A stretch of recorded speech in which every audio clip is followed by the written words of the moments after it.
Okay, good morning once again, one and all.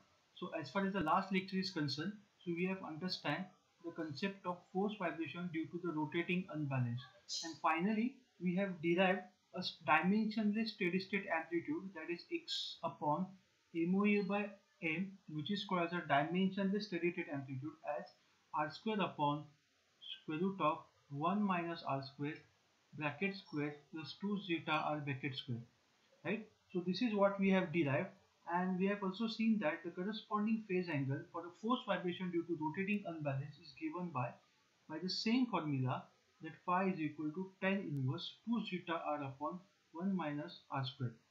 So basically in the last lecture we have understand that there are two common sources of force vibration. The first is unbalance due to the rotating unbalance, and second one is nothing but the unbalanced force due to the reciprocating unbalance. So in today's lecture, we will understand the concept of force vibration due to the reciprocating unbalance, right? So as far as the last lecture is concerned, so these are nothing but the two basic formulas what we have derived, that is x, the steady state amplitude for rotating unbalance, and steady state amplitude, phase angle for the force vibration due to rotating unbalance. Okay, so first of all, let us understand the frequency response curve. So already we have understand the basics of frequency response curve in the video lecture number 1.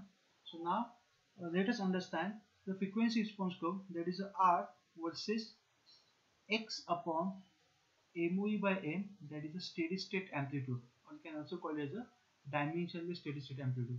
So now let us understand what are the observations of this. So the first observation is that uh, when the speed is 0, okay, when the speed is 0, that is, let us say r is equal to 0. Now you know that r is equal to omega by omega n. So omega is nothing but the external excitation frequency. So let us say this omega is 0.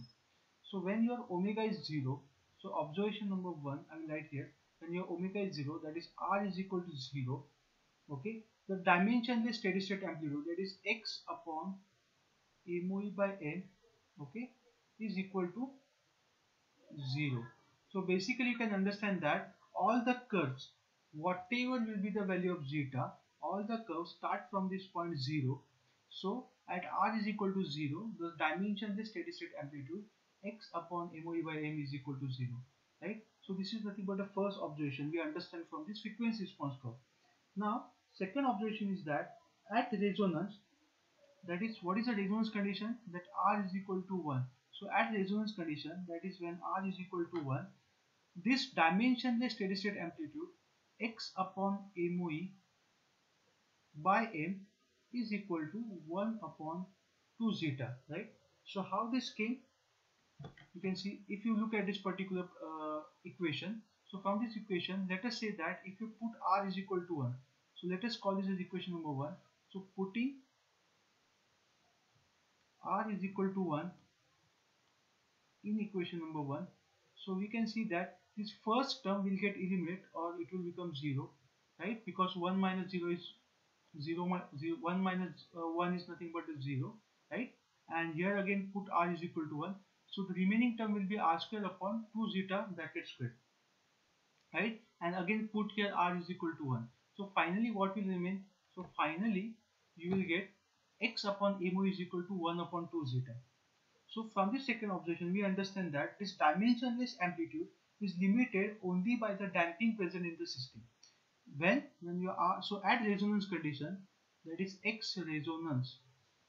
So how you will calculate this x resonance? So at x resonance, it is equal to 1 upon 2 zeta. Means what? It is limited only by the damping present in the system. Okay, it does not have any effect of r, that is omega by omega, because r is equal to 1 at this corresponding condition, that is a resonance condition. Now let us understand the third observation. Now when the frequency ratio is very large, okay, when r is equal to large, means let us say r increases, let us say 2, 3. So let us say as r is greater than 3, basically, so it tends towards the 3, means what, as r goes on increasing, you can see that this timing, all the curves are reaching to this line, which is called as a unity line. Okay, so what it means that when r is equal to large, the dimensionless amplitude x upon MOE upon m, okay, it tends to unity. Okay, so it approaches to 1, means what, you can see that it is decreasing and it is approaching towards the 1. So this is the third observation. What is the first one? At r is equal to 0, steady state amplitude is equal to 0. Dimensionless steady state amplitude is equal to 0. At resonance, this dimensionless steady state amplitude is only governed by the zeta or limited to the zeta, that is 1 upon 2 zeta. What is the third observation? When r increases, that is when r is very very large, this steady state dimensionless steady state amplitude approaches toward the unity. So these are the three, you can say, the main observations which we understand from this frequency response curve, that is r versus dimensionless steady state amplitude. Okay, so these particular observations we can use to solve the numericals on the force vibration due to rotating unbalance. Okay, now let us understand the force vibration due to the reciprocating unbalance.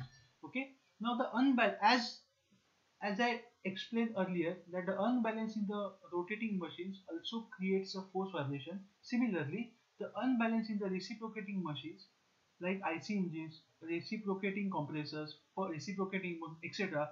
is also another source of force vibration. So that is why you have to analyze this unbalance in the reciprocating machine and try to reduce this unbalance.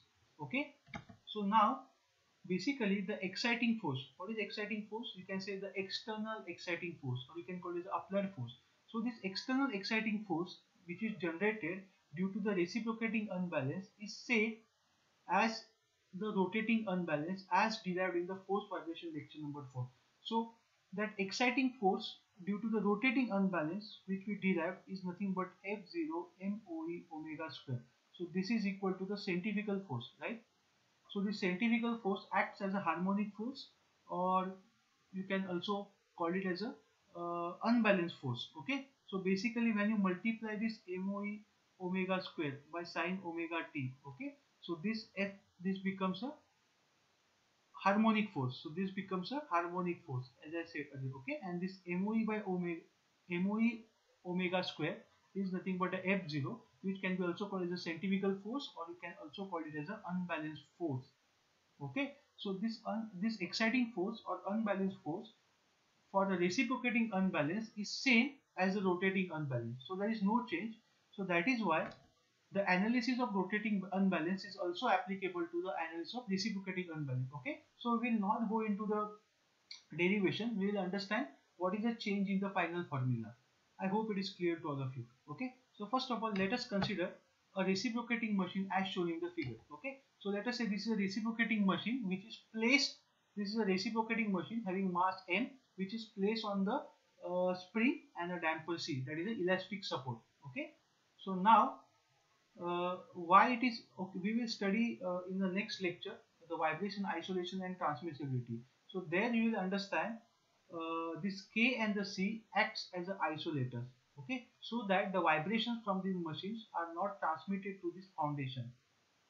Okay, or vice versa, that is the vibrations from the foundation sometimes may pass towards this machine, and that you have to isolate. So this K and C works as an isolator.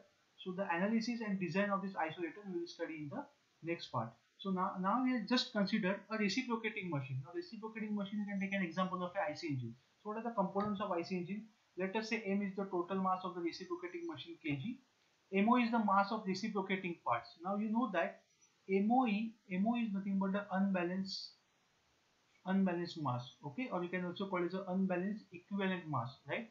So in this case, this MO are nothing but mass of reciprocating parts, and this mass of reciprocating parts acts as an unbalanced mass or equivalent mass. So let us say that NO is nothing but the mass of reciprocating parts. L is the length of connecting rod as shown by this. Okay, R is the crank length. You can see this is the crank length, or you can mark here. So let us say this point O to let us say point P is, so OP is nothing but the crank, and let us say this point is nothing but the C. So let us say PC is nothing but the connecting rod, and L is the length of the connecting rod. So already we have done the dynamic analysis of a slider crank mechanism in model number 2. The same concept we will be using here. Okay, so now let us say that omega is equal to the angular velocity of crank or the radius. The omega is nothing but the radian per second angular velocity by which the crank is rotating by at some angle. So let us say omega t is the angle made by the crank. So now omega t is nothing but a theta. Theta is equal to omega into t. Okay.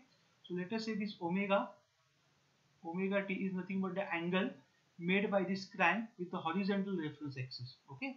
So this is what we have considered for the slider crank mechanism or the IC engine reciprocating machine. Okay. So now we know that the inertia force due to the mass of reciprocating parts acts as the excitation force in the reciprocating machine. Okay, this is very now already we have studied this in the model number 2. Okay, so I am just writing it again. Now the inertia forces, how these inertia forces are produced? The inertia forces are produced due to the mass of reciprocating, I can write here, inertia forces due to the mass of reciprocating parts acts as a excitation force,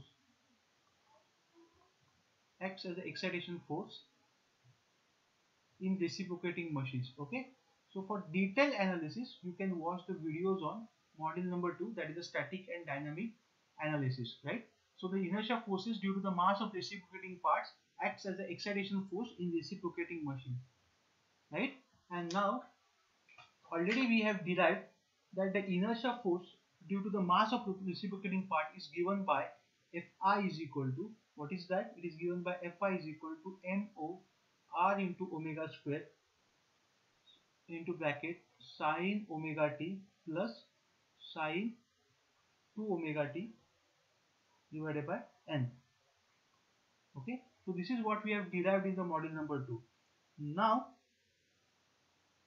here this particular term sine 2 omega t upon n, okay, so this term can be neglected. Why this term can be neglected?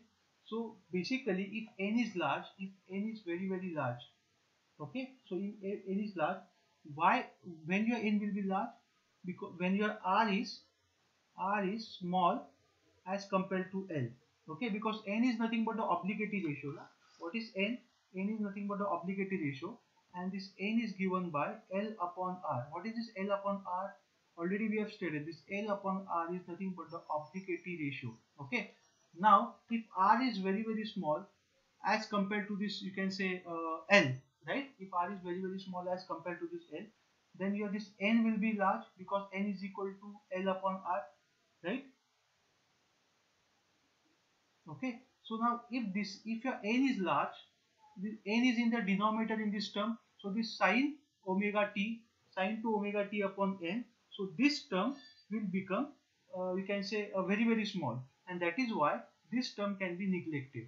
And if this term can be neglected, what will remain? The remaining term will be f0 r omega square into sine omega t. Okay, so now what is the final equation remaining? Okay, the final inertia force, so final inertia force Fi will be equal to MO r omega square into sine omega t. Okay, so now you can see that if you compare this equation, okay, if you compare this equation with the equation of rotating unbalance, so in that case you can see that this exciting force due to the reciprocating unbalance is same as due to the rotating unbalance, right? I am repeating again, if I call this as equation number 1, right, and let us say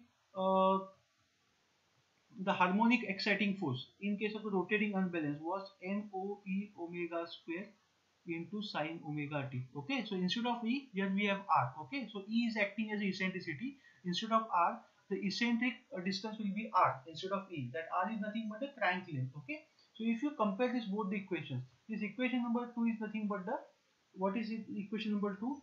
It indicates the exciting force. What is exciting force? This F is nothing but the exciting force, or we can call it as a harmonic force. So this exciting force or harmonic force, I can write here, this exciting force or harmonic force for rotating unbalance, okay, is MOE omega square sine omega t, what we have already derived. So here MOE omega square is nothing but F0, or we can also call the centrifugal force, or we can also call it as a unbalanced force, right? So this exciting force due to the reciprocating unbalance is MOR omega square sine omega t, which is nothing but the inertia force Fi. Why inertia force we have considered? Because already I have told you that the inertia force due to the mass of the reciprocating parts acts as an excitation force, right? So in reciprocating machines, this inertia force Fi is equal to mu r omega square into sin omega t. This inertia force acts as the harmonic force or exciting force. In which case? In reciprocating case, okay? And in rotating case, this harmonic force or exciting force is nothing, is created due to the unbalance, that is MOE omega square sin omega t, right? So if you compare both this equation, okay, you can understand that both are same with a difference in E and R. So that is why the analysis of rotating unbalance is also applicable to the reciprocating unbalance. Okay. So finally, what formula I can get? I can get the formula as for reciprocating unbalance. So I will use the same formula. Force vibration due to reciprocating unbalance. I will use same formula. It is x upon mo into r upon m. So instead of e, I will use a r is equal to r square divided by square root of 1 minus r square bracket square plus 2 zeta r bracket square. And what is the exciting or harmonic force? Is nothing but the F is equal to Fi, that is equal to MOR into omega square sin omega t, and here you can write this FO is nothing but the MOR into omega square. Okay, so this is nothing but the analysis for reciprocating unbalance. I hope you have understand this. Okay, so I'm again telling you that for more detail about this dynamic analysis of the uh, dynamic analysis of the slider chain mechanism or reciprocating machines, you can refer the video lectures of module number 2, that is a static and dynamic analysis of slider chain mechanism. Okay, so now we have understand both the cases, rotating as well as the reciprocating unbalance. So now let us solve the problems on this and then we will stop. So first problem, the rotating machine having total mass 20 kg is having an eccentric mass of 1.5 kg with eccentricity 25 mm. Okay, so I will just write down the given data here. So what is the given data? They have given the total mass of a rotating machine. So first of all, this machine is rotating machine, not a reciprocating. Okay, so m is given as 20 kg. Is having an eccentric mass of 25 kg. Means what? Eccentric mass is they have given you the unbalanced mass. So what is unbalanced mass? Mu 1.5 kg. They have given you E eccentricity as 25 mm. Okay, so you can convert it into meters. So 0.025 meter, right? Now they have given the speed of eccentric mass. Okay, the machine rotates at 720 rpm. Okay, so machine rotates at 720 rpm. So they have given you n of a machine. So 720 rpm. So you have to convert it into radian per second. Omega is equal to 2 pi n upon 60. So I am getting omega is equal to 2 pi into 720. So see 0 0 cancels. So final after putting into the calci I will get 75.39 radian per second, right? Now if the amplitude of vibrations which is 20 mm, now amplitude of vibration means what? A steady state amplitude x is given as 20 mm, that is equal to 0.02 meter. Lacks the eccentricity mass by 90 degrees. So means what? They have given you the phase angle phi is equal to 90 degrees. And now they have asked you to calculate the natural circular frequency of the system. What is natural circular frequency of the system? So you have to calculate omega n, right? So now, and secondly they have asked you to calculate the damping factor, and thirdly they have asked you to calculate the amplitude and phase angle, and eccentric mass rotates at 1440 rpm. Means what? If you change the speed of the machine. Okay, so one by one we'll calculate. Now first step, a natural circular frequency. What is natural circular frequency? Natural circular frequency is nothing but the omega n, what we have to calculate. So first of all let me calculate omega n. Okay, so for that, how will you calculate omega n? So we can use the formula of phi, that is the steady state amplitude. Phi is equal to tan inverse 2 zeta r upon 1 minus r square, right? Tan inverse 2 zeta 1 upon 1 minus r square. Okay, now basically we know that, what we know from this, we know that this phi is nothing but a 90 degree. Now guys tell me, when they have given you that phi is equal to 90 degree, okay, so phi is equal to 90 degree is nothing but the resonance condition. Phi is equal to 90 degree means it's a resonance condition. Now already either you can solve this equation, either you can solve this, you can calculate the R by solving this equation by putting phi is equal to 90 degree, and then you know that R is equal to omega by omega n. Or instead of doing this all calculatory work, mathematical calculatory work, you have a frequency response curve. So in frequency response curve, we have already understand that when phi is equal to 90 degree, it is a resonance condition. So at resonance condition, obviously R is equal to 1. So even if you put here phi is equal to 90 degree, you will get R is equal to 1, right? So instead of that, you can directly write that when phi is equal to 90 degree is equal to resonance condition, your R is equal to 1 from frequency response curve. Okay, so this is with this we know already. Okay, so now at R is equal to 1, what is R? Omega by omega n is equal to 1. Okay, now therefore what is your omega? Omega is equal to omega n. So what is your omega n? Omega n is equal to omega, and what is omega? Already I have calculated 75.39 radian per second. So this is your first answer, that is a natural circular frequency omega n is equal to 75. Why? Because this is a resonance condition which they have given me. I hope it is clear to you. Okay. Now, second step is to find the damping factor zeta. So obviously, which formula you use? We will use the formula called as the x upon MOE by n is equal to, the formula is r square upon square root of 1 minus r square bracket square plus 2 zeta r bracket square. But again, your phi is 90 degree here.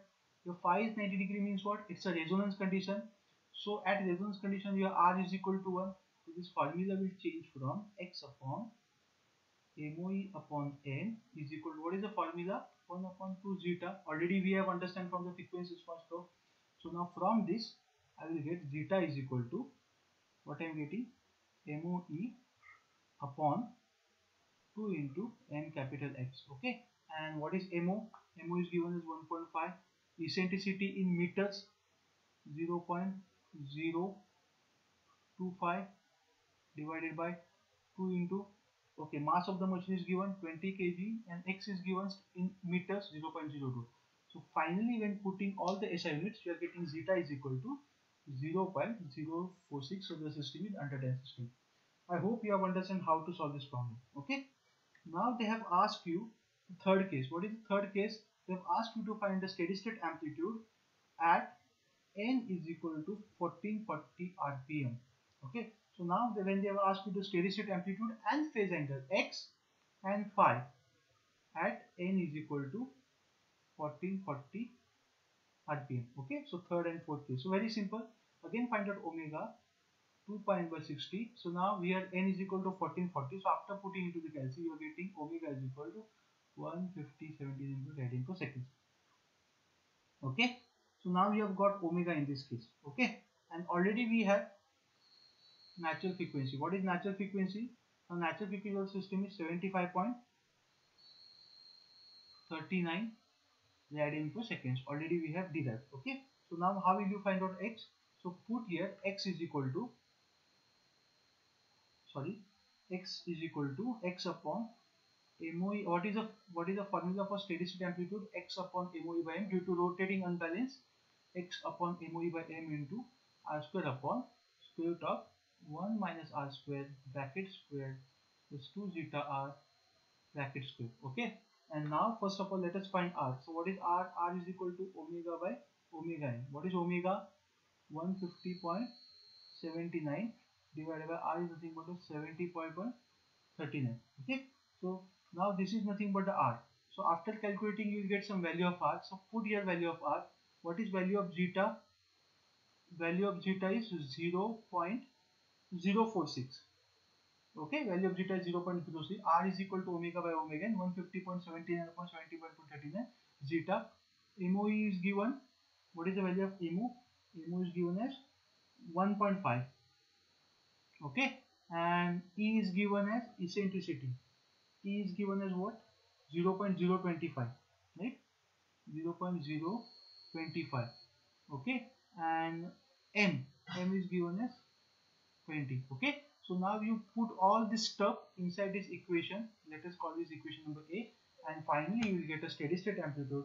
So after calculation, I am getting the steady state amplitude x is equal to 2.49 mm. Okay, so you can verify this answer by using some calculations. Okay, and the fourth problem here is phase angle phi at the rate 1440 rpm. Okay, now first of all, what is the formula for phase angle? Okay, the formula for phase angle is very simple. It is phi is equal to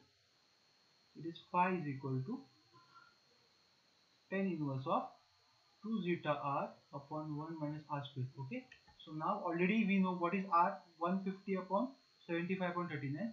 Zeta is equal to 0.046. So put everything over here and do the calculations here. So after doing the calculations, okay, you are getting phi is equal to tan inverse of, you are getting something negative term here, minus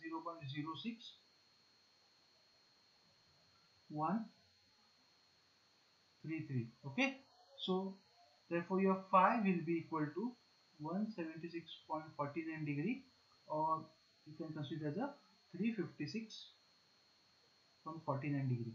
Okay, I hope it is clear to all of you. So this is your answer for the first problem. Okay, now let us solve the second problem. Now this second problem is based on the reciprocating engine. Okay, now when a single cylinder engine of total mass 300 kg, so I will write the given data, m is equal to 300 kg, right, is placed on a 4 spring, each is compressed by 2 mm. Okay, so deflection del is equal to deflection in each spring they have given, each compressed by 2 mm. So del is nothing but the, let me call del as a deflection in a single spring or each spring. Okay, so one spring the deflection in the one spring is del is equal to 2 mm, right? A dashpot offering 400 Newton of damping force, a dashpot offering a 400 Newton of a damping force, so damping force is 400 Newton at relative velocity of 200 mm per second. Okay, so they have given a damping force. See, try to understand that. They have given you the damping force of in newtons 400 Newton, right? At a relative velocity of 200 mm per second. So relative velocity means what? They have given you x dot. What is x dot? X dot is nothing but 200 mm per second. So you can take it as a 0.2 meter per second. Now we know that this damping force F is equal to C into x dot. Therefore C is equal to F divided by x dot. So this C is nothing but a damping coefficient is F upon x dot. So 400 divided by 0.2, so that it becomes 2000 Newton seconds. What is the unit for C? Newton seconds per meter. Okay, so I've got this. Now the reciprocating mass of the engine is 20 kg. The reciprocating mass means what? It is nothing but the unbalanced mass, that is m0. It is nothing but a 20 kg. And the stroke of the piston S. What is stroke of the piston? Stroke of the piston is equal to 2 into crank length, that is 2r. So that is given as 130 mm. So 130 mm. So from this I will get R is equal to crank length. So R is equal to E is equal to crank length. R is equal to how much? 65 mm. What is 65 mm is what? 0.065 meter. Okay. So now I have calculated all the terms. And finally they have given the speed of the engine is 1500 rpm. So they have given n is equal to 1500 rpm. Okay. So now from this I can calculate the omega. What is omega? Yes, 2 pi n upon 60. So that becomes 157.058 radian per second. Okay. So now first step. So they have asked me to find out the amplitude of steady state vibration. So to first of all find out the amplitude of steady state vibration, first of all let us find the damping factor zeta. Okay, and then we have to find out the R. What is R? R is equal to omega by omega n, right? So first step is to find out zeta. Second step is to find out the R is equal to omega by omega n. We know omega n. So we have to first of all find out omega n. What is omega n? Omega n is equal to square root of k upon n. So again we have to find out k. So this is how we have to proceed. Okay. So first of all we know that how many springs are there? There are 4 springs. Okay. So if you look into this particular problem, a single cylinder engine of total mass 300 kg is placed on 4 springs. Okay. So the load taken by the total 4 spring is nothing but the mg, right? The load taken by all the 4 spring is nothing but the mg.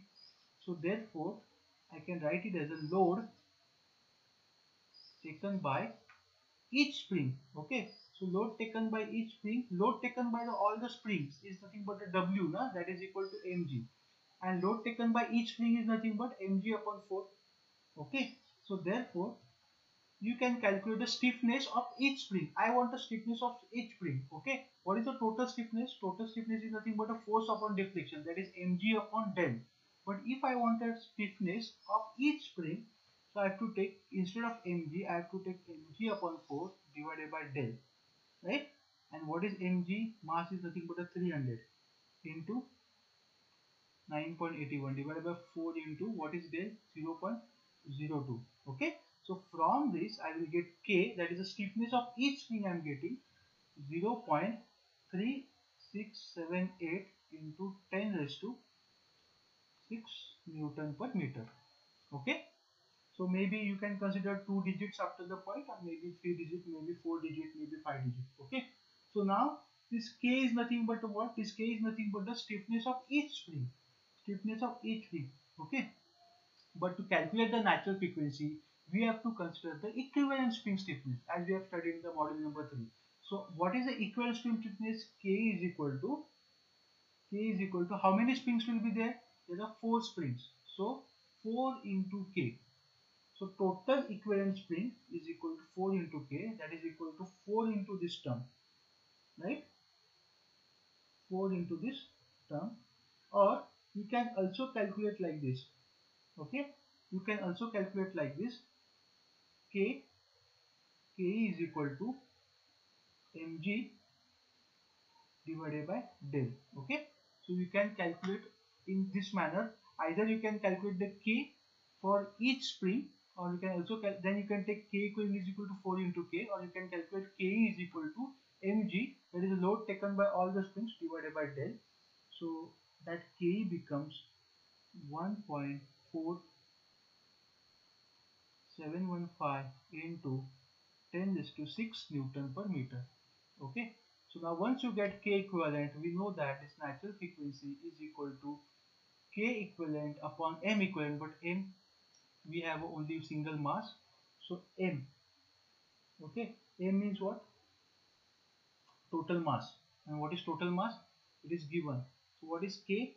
K is nothing but a 4715 into 10 is to 6 divided by m is nothing but a 300 we already have. So I am getting natural frequency of 70.03 radian per second.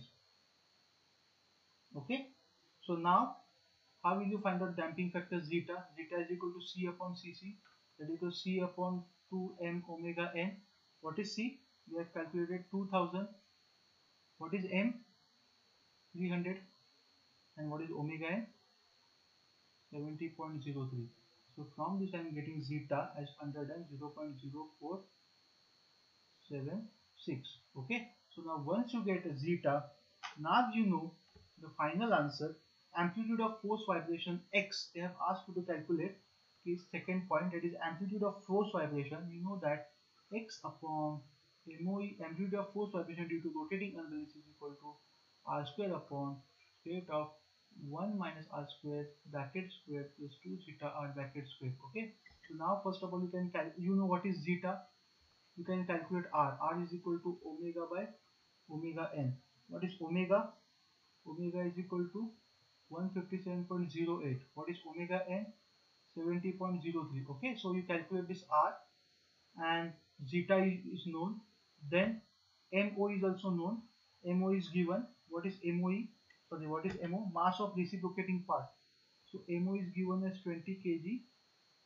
Okay, then now very important, instead of E for reciprocating it will be R. Okay, so it will be MO into R.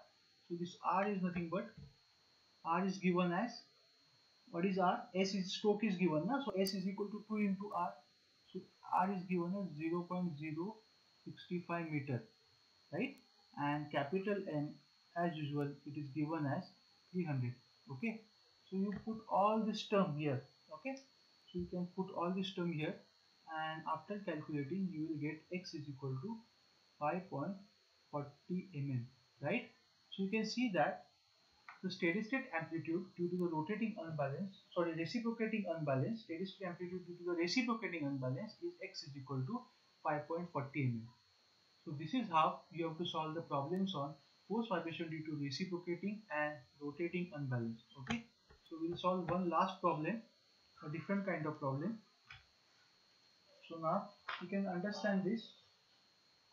A 400 kg, this is asked in MV December 2016. A 400 kg tumbler with a 0.45 kg meter rotating unbalance. So 400 kg tumbler means what? You can see they have given the mass as a 400 kg and with a 0.45 kg meter unbalance means they have given you MOE. Means what? MOE in Newton, mass in kg and E in meter.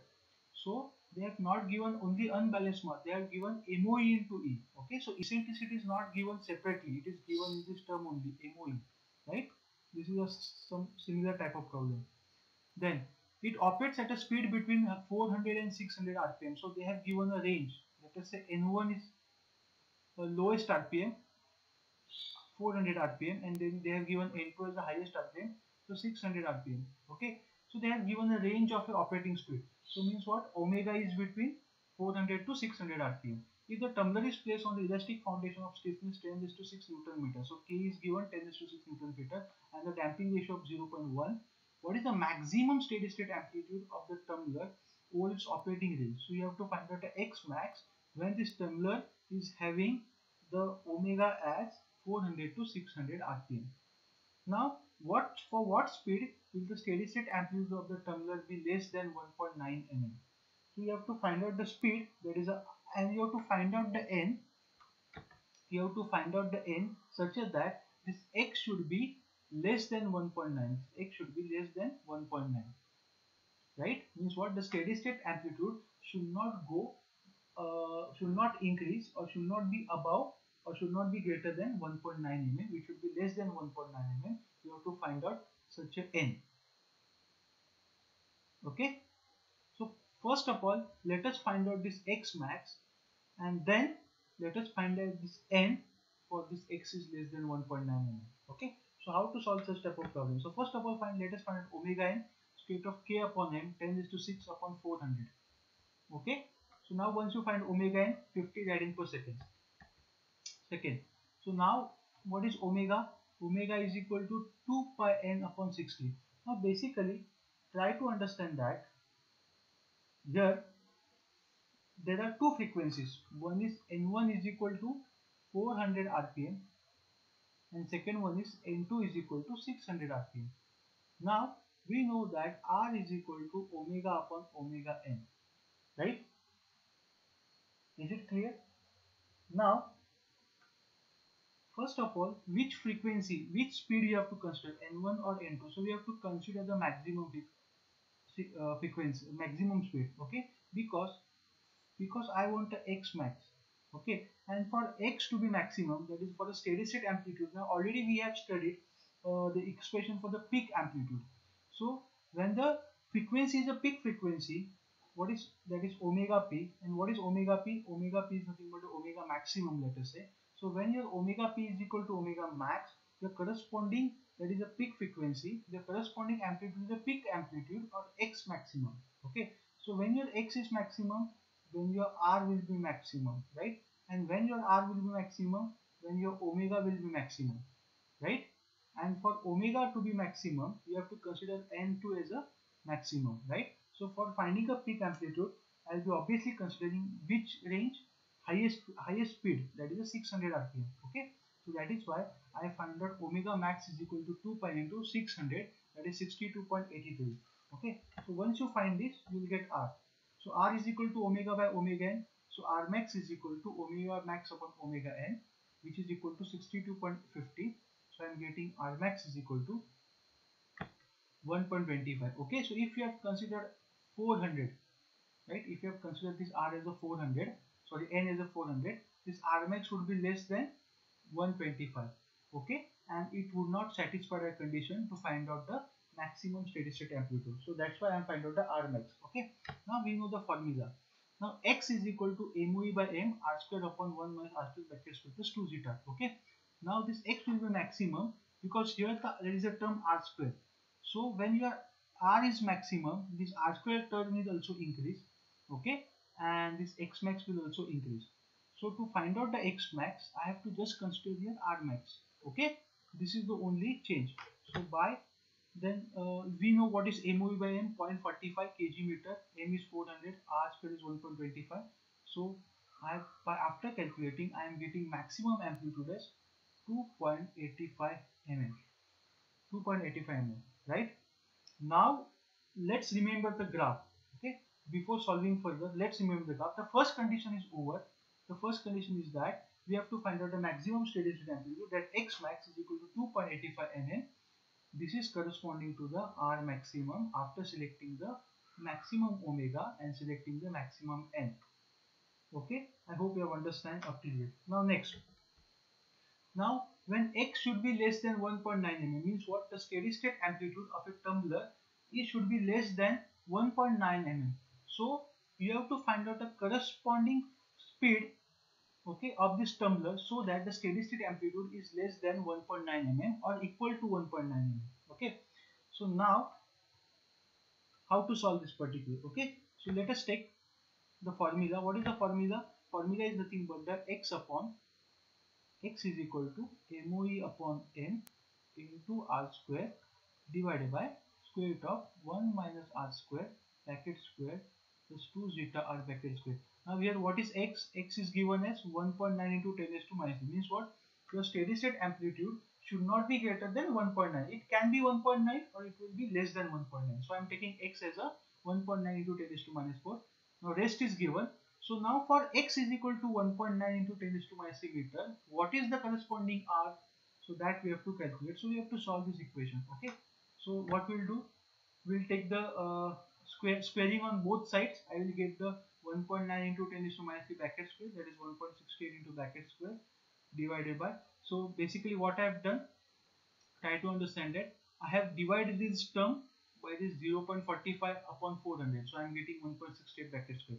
I have divided this term by this term. Okay, and then I have square on both sides. You can also put into the calci, and from this then 1 minus R square bracket square, open up the bracket, 1 minus 2R square plus R is to 4 plus 2 into 0.1 into R square means what? 0.04 R square and R4 as it is, squaring on both sides. Okay, so solving this equation, then 2.85 bracket square of 1.68 is equal to R is to 4, 1 plus R is to 4 minus 2R square plus 0.04 R square, 1.96 R square. Okay, so this I have got. So after this, solving this equation, I am getting the two values of R. After you can put this value into the calci, 0.65 R4 minus 1.96 R square plus 1. Now from this you are getting the two values of the R. Basically try to understand, R is equal to 1.353 and R is equal to 0.86. Now you have to select one of the values of R. So now you have to select one of the values of R. Now what is the condition? You have to select R such that your X, that is steady state amplitude, should be less than or equal to 1.9. So you will think that we have to select this R as 0.0806. Okay, but this is not the case. You have to understand the first of all curve. Okay, now if I already we have I have explained this curve. So from this curve, what do you understand this from this curve? From this curve you can see that as R increases, okay, as R increases, what is happening? The steady state amplitude decrease. You can see when X is equal to 0, when R is equal to 0, steady state amplitude is 0. Let us say at corresponding point 1, the steady state amplitude is increasing, right? And again you can see that the steady state amplitude is decreasing and it is approaching towards the infinity. So from the graph we can understand that as R increases, this is very important, as the R increases, what will happen? Your x decreases. Decreases means what? It approaches towards the 1, that is a unity. Okay, so from the graph we understand that for a large frequency, that is frequency greater than resonant frequency, the steady state amplitude goes on decreasing. Okay, so that is why here as per curve we have to select r greater, so I am selecting r is equal to omega by omega is equal to 1.538. is it clear? Now from this, what you can calculate from this, you know what is omega. Already we have calculated omega n. So putting omega n here, you will get omega is equal to 76.81. Now once you get omega, this omega is nothing but the speed at which your steady state amplitude is less than or equal to 1.9. Okay, so let us convert it